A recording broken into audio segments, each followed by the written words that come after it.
IVM. It's story time. கணப்பு அறையிலேந்து உயிரோட வெளியே வந்து கடுங்குளிரன் விருந்தினர் மாளிகைக்கு திரும்பி போனதுக்கு அப்புறம் என்ன நடந்துச்சுன்னு இந்த பகுதியில பார்க்கலாம். இது வரைக்கும் நம்ம சேனலுக்கு சப்ஸ்கிரைப் பண்ணலைன்னா உடனே சப்ஸ்கிரைப் பண்ணி பக்கத்தில் இருக்கிற பெல் பட்டனை கிளிக் பண்ணுங்க. இந்த கதைகளை இப்போ நீங்க ஸ்டோரி டைம் தமிழ் யூடியூப் சேனல்லையும் ஐவிஎம் பாட்காஸ்ட் ஆப்லையும் மற்ற ஆடியோ தளங்களிலும் கேட்கலாம். ஸ்டோரி டைம் தமிழ் சேனலுக்காக உங்களுடன் ரவிசங்கர் பாலச்சந்திரன். கதையை கேட்கலாம் வாங்க. கடுங்குளிரன் ரொம்ப புலம்பிக்கிட்டே விருந்தினர் மாளிகைக்கு போனதுக்கு அப்புறம் தங்களோட திட்டம் தோல்வி அடைஞ்சதை நினைச்சு வருத்தப்பட்டுக்கிட்டே அமைச்சரும் ராஜாவும் மறுபடியும் அரண்மனைக்கு வந்தாங்க. ராஜா அமைச்சர்கிட்ட நாம என்ன திட்டம் போட்டாலும் அதுக்கு அவன் ஒரு ஆளை தயாரா வச்சிருக்கானே, ஒவ்வொரு திட்டத்திலையும் அவனே ஜெயிக்கிற மாதிரி ஆகுது. ஏதாவது ஒரு திட்டத்துல அவன் தோத்தா கூட இளவரசிய உனக்கு திருமணம் செஞ்சு வைக்க முடியாது அப்படின்னு சொல்லி அவனை நாம விரட்டி அடிக்கலாம். கணப்பு அறையில வச்சு அவனுக்கு உயிரோட சமாதி கட்டணும் அப்படின்னு நினைச்ச இந்த திட்டமும் இப்படி தோல்வியில முடிஞ்சிருச்சே அப்படின்னு சொன்னாரு. உடனே அமைச்சர் சொன்னாரு, நீங்க இத பத்தியெல்லாம் ரொம்ப கவலைப்படாதீங்க ராஜா. இந்த திட்டம் தோல்வி அடைஞ்ச உடனேயே அடுத்து என்ன திட்டம் போட்டு அவனை தோக்கடிக்கலான்னு நான் யோசிச்சு இன்னொரு திட்டத்தையும் தயாராவே வச்சிருக்கேன். நம்ம எல்லாருக்குமே வயிறு ஒரே அளவுதான். எவ்வளவுதான் சாப்பிட்டாலும் ஒரு அளவுக்கு மேல சாப்பிடவே முடியாது. நீங்க அவங்க 7 பேரையும் மறுபடியும் ஒரு விருந்துக்கு கூப்பிடுங்க. அந்த விருந்துல 1000 ஆடுகளையும் 3000 கோழிகளையும் சமைச்சு வைக்க சொல்லுங்க. நாம இசக்கார்கிட்டையும் அவன் கூட வந்திருக்கிற 6 பேர்கிட்டையும் நீங்க 7 பேரும் மட்டும்தான் இந்த விருந்தை சாப்பிட போறீங்க. ஆனா எதையும் மிச்சம் வைக்காம சாப்பிடணும். சமைச்சு வச்ச உணவு வீணா போகிறது எங்க ராஜாவுக்கு பிடிக்கவே பிடிக்காது. இசக்கார்கிட்ட இந்த உணவை நீங்க வீணடிச்சா அப்புறம் இளவரசிய திருமணம் செஞ்சுக்கறத மறந்துட்டு ஊருக்கு போக வேண்டியதுதான் அப்படின்னு சொல்லிடலாம். இந்த தடவை அவனால கண்டிப்பா ஜெயிக்கவே முடியாது அப்படின்னு சொன்னாரு. இசக்கார சோதிச்சு பார்க்கற அளவுக்கு ராஜா கிட்டையும் வேற எந்த திட்டமும் இல்லைங்கிறதுனால ராஜா இந்த திட்டத்துக்கு சம்மதிச்சாரு. அரண்மனையில இருக்கிற சமையல்காரர்களை எல்லாரையும் வர சொல்லி ராஜா இந்த திட்டத்தை அவங்க கிட்ட சொன்ன உடனே அரண்மனையோட தலைமை சமையல்காரர் சொன்னாரு, ராஜா நாங்க அரண்மனையில மொத்தம் 20 சமையல்காரர்கள் தான் இருக்கோம். 1000 ஆடுகளையும் 3000 கோழிகளையும் ஒரே நாள்ல சமைக்கிறதுக்கு இந்த சமையல்காரர்களோட எண்ணிக்கை பத்தவே பத்தாது. எனக்கு உடனே 300 சமையல்காரர்கள் வேணும் அப்படின்னு சொன்னாரு. உடனே அமைச்சர் சொன்னாரு, ஞாயிற்றுக்கிழமை வர்றதுக்கு இன்னும் 3 நாள் இருக்கு. அந்த 3 நாளைக்குள்ள நீங்க கேட்ட மாதிரி 300 சமையல்காரர்களை நான் ஏற்பாடு செஞ்சு உங்களுக்கு தரேன். நீங்க எல்லாரும் அதுக்குள்ள 1000 ஆடுகளையும் 3000 கோழிகளையும் அதை சமைக்கிறதுக்கு தேவையான பொருட்களையும் ஏற்பாடு செஞ்சு வச்சுக்கங்க. நீங்க சனிக்கிழமை ராத்திரியிலேந்து சமைக்க ஆரம்பிச்சா ஞாயிற்றுக்கிழமை மத்தியானம் விருந்துக்கு சரியா இருக்கும் அப்படின்னு சொன்னாரு. அரண்மனை சமையல்காரர்களும் சமையலுக்கு வேண்டிய ஏற்பாடுகளை செய்யறதுக்கு கிளம்பி போனாங்க. கட்டில்ல கண்ணை மூடிக்கிட்டு படுத்துக்கிட்டு இருந்த பாம்பு செவி திடீர்னு எழுந்திருச்சு உக்காந்துக்கிட்டான். அவன் சாப்பாட்டு ராமன் கிட்ட 1000 ஆடுகளையும் 3000 கோழிகளையும் ஒரே சமயத்துல சமைச்சு கொடுத்தா உன்னால சாப்பிட முடியுமா அப்படின்னு கேட்டான். பாம்பு செவி இப்படி கேட்டதும் ராஜா என்ன திட்டம் போடுறாருங்கிறது இசக்காருக்கு புரிஞ்சிடுச்சு. இப்ப சாப்பாட்டு ராமன் பாம்பு செவி கிட்ட சொன்னா, நீ சொல்ற மாதிரி 1000 ஆடுகளையும் 3000 கோழிகளையும் சமைச்சு எனக்கு விருந்து கொடுத்தா அன்னைக்கு ஒரு நாளாவது நான் அரை வயிற்றுக்கு சாப்பிட்டுக்குவேன். இது வரைக்கும் நான் வயிறு ரொம்ப சாப்பிட்டதே இல்ல. ஒவ்வொரு நாளும் பசியோடையும் தாகத்தோடையும் தான் இருக்கேன் அப்படின்னு சொன்னான். இவங்க எல்லாரும் எதிர்பார்த்த மாதிரியே கொஞ்ச நேரத்துல ஒரு காவல் வீரன் அங்க வந்து, உங்க 7 பேருக்கும் வர ஞாயிற்றுக்கிழமை அன்னைக்கு ராஜா ஒரு விருந்து கொடுக்கறாரு. அந்த விருந்து உங்க 7 பேருக்கு மட்டும்தாங்கிறதுனால அரண்மனையில சமைக்கிற எதையுமே நீங்க மிச்சம் வைக்காம முழுசா சாப்பிட்டுடணும்.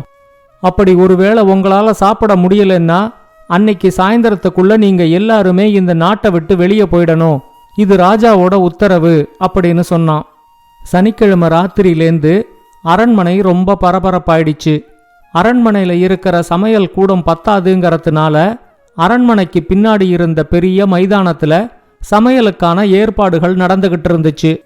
கடுங்குளிரனும் சாப்பாட்டு ராமனும் இசக்கார்கிட்ட வந்து, நாங்க வேணா அரண்மனைக்கு பின்னாடி இருக்கிற மைதானத்துக்கு போய் பார்த்துட்டு வரட்டுமா அப்படின்னு கேட்டாங்க. இசக்கார் எதுக்குன்னு கேட்டதும் கடுங்குளிரன் சொன்னா, அங்க 300-400 அடுப்பை வச்சு சமைக்கிறதுனால இங்க இருக்கிறத விட கொஞ்சமாவது கதகதப்பா இருக்கும், என்னோட குளிருக்கு அது கொஞ்சம் இதமா இருக்கும் அப்படின்னு சொன்னான். சாப்பாட்டு ராமன் சொன்னா, அங்க சமைக்கிற உணவோட வாசனை என்னோட பசிய நல்லா தூண்டிவிடும், அடுத்த நாள் என்னால நல்லா சாப்பிட முடியும் அப்படின்னு சொன்னான். இசக்கார் அவங்க கிட்ட, யாருக்கும் சந்தேகம் வராத மாதிரி பாத்துக்கங்க, ராஜாவோட திட்டம் ஏற்கனவே நமக்கு தெரிஞ்சிடுச்சுங்கிறத எந்த இடத்துலையும் நாம காட்டிக்க கூடாது அப்படின்னு சொன்னான். கடுங்குளிரனும் சாப்பாட்டு ராமனும் அங்க போனப்போ அங்க இருந்தவங்க அவங்க 2 பேரையும் கூட சமையல்காரர்களா தான் நினைச்சாங்க. அதனால யாருக்கும் அவங்க மேல சந்தேகமே வரல. விடியிற நேரத்துக்கு தான் அவங்க 2 பேரும் விருந்தினர் மாளிகைக்கு திரும்ப வந்தாங்க. சாப்பாட்டு ராமன் இசக்கார்கிட்ட, இன்னைக்கு நான் யாருன்னு அவங்களுக்கு காட்டுறேன் அப்படின்னு சொன்னான். நண்பகல் நேரத்துல ஒரு காவல் வீரன் அங்க வந்து, உங்க எல்லாரையும் ராஜா விருந்துக்கு கூட்டிக்கிட்டு வர சொன்னாரு அப்படின்னு சொன்னான். விருந்து மண்டபத்துல சாப்பாட்டு ராமனை மட்டும் நட்ட நடுவுல உக்காத்தி வச்சுட்டு மிச்ச 6 பேரும் கிடைச்ச இடத்துல உக்காந்து சாப்பிட ஆரம்பிச்சாங்க. அன்னைக்கு விருந்து நடக்கிற இடத்துக்கு கூட ராஜாவும் அமைச்சரும் வரல. அவங்க 2 பேரும் அரண்மனையிலேயே இருந்தாங்க. கொஞ்ச நேரத்துல அரண்மனையோட தலைமை சமையல்காரர் அலறி அடிச்சுக்கிட்டு அரண்மனையில ராஜா இருக்கிற இடத்துக்கு வந்தாரு. அவரு ராஜா கிட்ட, அந்த 7 பேர்ல ஒருத்தன் மட்டுமே சமைச்சு வச்ச மொத்த சாப்பாட்டையும் சாப்பிட்டுடுவான் போல இருக்கு, மிச்ச 6 பேரும் சாப்பிட்டு முடிச்சிட்டு ஜாலியா உக்காந்து பேசிக்கிட்டு இருக்காங்க, இவன் ஒருத்தன் மட்டும் ஒன்னு பாக்கி விடாம எல்லாத்தையும் தின்னுகிட்டே இருக்கான், இது தீந்து போச்சா அது தீந்து போச்சான்னு அவன் கேட்கறத பார்த்தாலே அவன் மொத்தத்தையும் சாப்பிட்டுடுவான் போல இருக்கு அப்படின்னு சொன்னாரு. உடனே அமைச்சர் ராஜா கிட்ட, இந்த திட்டமும் தோல்வியில தான் முடியும்னு நினைக்கிறேன், அவங்க எல்லாரும் சாப்பிட்டுட்டு மறுபடியும் விருந்தினர் மாளிகைக்கு போகட்டும், வேற என்ன திட்டம் போடலான்னு யோசிப்போம் அப்படின்னு சொன்னாரு. அப்ப அங்க ஒரு ஒற்றன் வந்து ராஜாவையும் அமைச்சரையும் பணிவா வணங்கி நின்னான். அமைச்சர் அவங்கிட்ட, நீ கொண்டு வந்த தகவலை சொல்லு அப்படின்னு சொன்னதும் அந்த ஒற்றன் சொன்னான், பறக்கும் கப்பல்ல வர்றவங்களுக்கு தான் இளவரசிய திருமணம் செஞ்சு வைப்பேன் அப்படின்னு ராஜா சொன்னதுனால எல்லா நாட்டு இளவரசர்களும் அவங்க நாட்டுக்கு போய் படைய திரட்டிக்கிட்டு இப்ப கபினி ஆற்றங்கரையில ஒரு பெரிய படையோட வந்து நிக்கிறாங்க. அவங்க கபினி ஆற்ற கடந்துட்டாங்கன்னா நம்ம நாட்டு எல்லைக்குள்ள வந்துடுவாங்க, 2 நாளைக்குள்ள நம்ம கோட்டைய முற்றுகையிட்டுடுவாங்க அப்படின்னு சொன்னான். ராஜா அந்த ஒற்றன் கிட்ட, அவங்களோட படையில எவ்வளவு வீரர்கள் இருக்காங்க அப்படின்னு கேட்டாரு. ஒற்றன் கொஞ்சம் தயங்கிக்கிட்டு, 1,00,000க்கும் அதிகமான வீரர்கள் இருக்காங்க அப்படின்னு சொன்னான். அமைச்சருக்கு இப்ப நிஜமாவே ரொம்ப பயம் வந்துடுச்சு. அவரு ராஜா கிட்ட சொன்னாரு, நம்ம நாடு ரொம்ப சின்ன நாடு, நம்ம கிட்ட 20,000 படை வீரர்கள் தான் இருக்காங்க, 1,00,000 படை வீரர்களை எதிர்த்து சண்டை போடுறது நமக்கு இயலாத செயல். இப்ப நாம இசக்கார மறந்துட்டு இந்த இளவரசர்களை எப்படி சமாதானப்படுத்தி சண்டையை தவிர்த்து அவங்கள அவங்க நாட்டுக்கு அனுப்ப முடியும்னு பாப்போம். போர் தொடங்கிட்டா 2 நாளைக்குள்ள நாம தோத்து போயிடுவோம். அதனால போர் தொடங்கறதுக்கு முன்னாடியே இந்த போரை தடுத்து நிறுத்தணும் அப்படின்னு சொன்னாரு. இதுக்கு நடுவுல விருந்தினர் மாளிகையில பாம்பு செவி இசக்கார்கிட்ட சொன்னா, இந்த நாட்டுக்கு ஒரு பெரிய ஆபத்து வந்திருக்கு, நீ உடனே கோடாலி தலையனை கூட்டிக்கிட்டு அரண்மனைக்கு போ.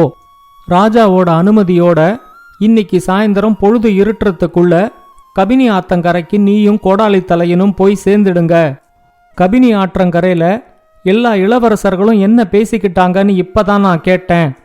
ஆற்றுல வெள்ளம் கரை புரண்டு ஓடுறதுனால நாளைக்கு காலையில தான் அவங்க ஆற்ற கடந்து நம்ம நாட்டுக்குள்ள வர்றதுக்கு திட்டம் போட்டிருக்காங்க.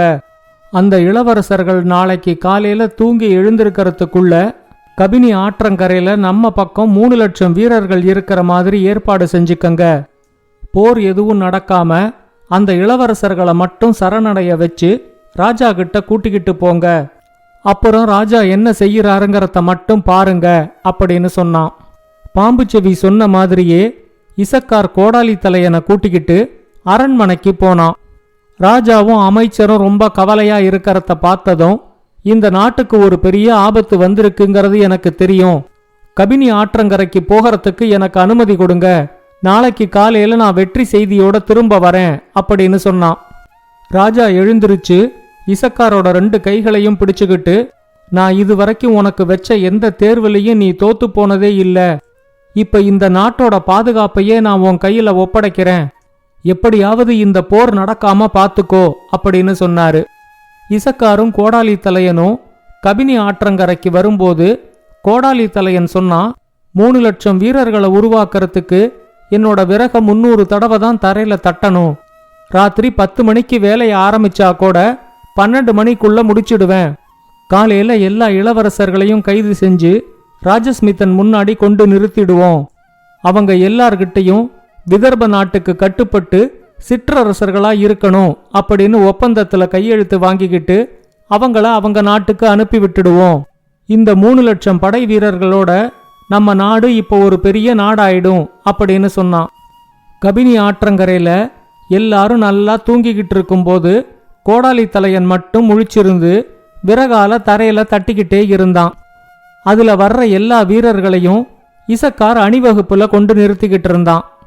காலையில தூங்கி எழுந்திருச்ச இளவரசர்கள் 3 லட்சம் வீரர்களோட ஒரு படை நிக்கிறத பார்த்ததும் அவங்க தோல்விய ஒத்துக்கிட்டு சரணடைஞ்சிட்டாங்க. எல்லாரையும் கைது செஞ்சு ராஜஸ்மிதன் முன்னாடி இசக்கார் கொண்டு நிறுத்தினான். இசக்கார் கூட 3 லட்சம் படை வீரர்களை பார்த்த உடனே ராஜஸ்மிதனாலையும் அமைச்சராலையும் நம்பவே முடியல. அந்த எல்லா இளவரசர்கள்கிட்டையும் ஒப்பந்தத்துல கையெழுத்த வாங்கிக்கிட்டு இசக்கார் அவங்கள அவங்க நாட்டுக்கு அனுப்பிவிட்டான். இப்ப ராஜா இசக்கார்கிட்ட, உன்னோட வலிமை என்னன்னு தெரியாம நான் உனக்கு சில தேர்வுகளை வச்சுட்டேன், என்ன மன்னிச்சிடு. இன்னிக்கே உனக்கும் இளவரசி சம்யுக்தாவுக்கும் திருமணத்துக்கு ஏற்பாடு செஞ்சிடுறேன். இந்த ஒரு படையெடுப்பை நீ சமாளிச்சதை பார்த்த உடனேயே இந்த நாட்டுக்கு ராஜாவா இருக்கிறதுக்கு உன் ஒருத்தனுக்கு தான் தகுதி இருக்குங்கிறத நான் புரிஞ்சுக்கிட்டேன்.